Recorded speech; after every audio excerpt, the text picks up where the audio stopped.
Padyshim që po, fëmijët janë ndoshta ajo pjesa më e ndihshme realisht ose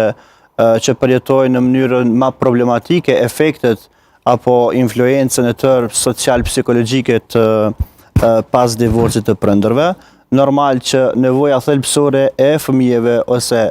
e personave në zhvillimin e hershëm të jetës së tyre është nevoja për dashni, nevoja për përkthjelje, nevoja për me ndjejt sigurinë edhe klimën harmonike të familjes, pra është ajo foleja, është pjesa më e rëndësishme në farë forme.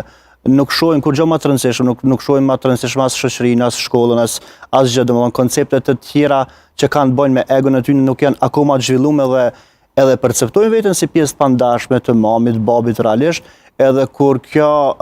tablo gërvishtet, thehet, plasaritet, normal që për ta ka me pas ndikim të fuqishëm në psikologjinë e tyre duke shkaktu frikra, duke shkaktu ankthim, pra ne e njohim një diagnozë që rregullimi i ankthit të ndarjes, pra ankthi i shkputjes, pikërisht në fazat e hershme pjesa dhe aftësia më e rëndësishme emocionale psikologjike që zhvillohet është kjo lidhja pra që zhvillohet mes fëmijës dhe prindërve të vet. Dhe një shkputje e tillë në këto faza të hershme kur fëmia nuk është i gatshëm të kuptojë proceset, të kuptojë konceptet është problematike. Po natyrisht ka dallime në moshë sepse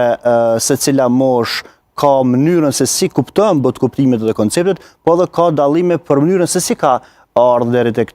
një divorc dhe si kanë interpretuar prindrit. Sa mitësisht kanë të du me japë fund asaj lidhje, sa kanë dhënë kohë realisht për me punu dhe me integru brenda koncepteve, brenda emocioneve të fëmijës për diçka që po ndodh, sa kanë arrit ata me ofru atë falloj sigurinë që çfarë do që të bëhet, fëmia prapë do ketë mbështetjen dhe dashurinë e tyre. Prandaj janë shumë faktorë, po si përgjigje përgjithshme, normal që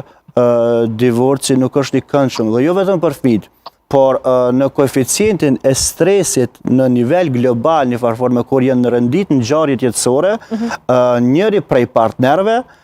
normal që mund ta përjetojë divorcin me një stres psikologjik të barabartë ose thuajse ngushtë barabartë me vdekjen e dikujna, me humbjen e dikujna. Pra është në top listën e streseve jetësore për njërin, pra tash varet cili është inicuesi, cili po largohet, cili po braktis marrëdhënien, cili po tradhton marrëdhënien, cili po sheh alternativat mundshme dhe po gjen diçka më bukur dhe cili po mbetet me ndjenjen që unë u braktisa, u tradhtova, u preta në besë ose ku ta diun. Pra kështu pak a shumë. Po. Zonja Femi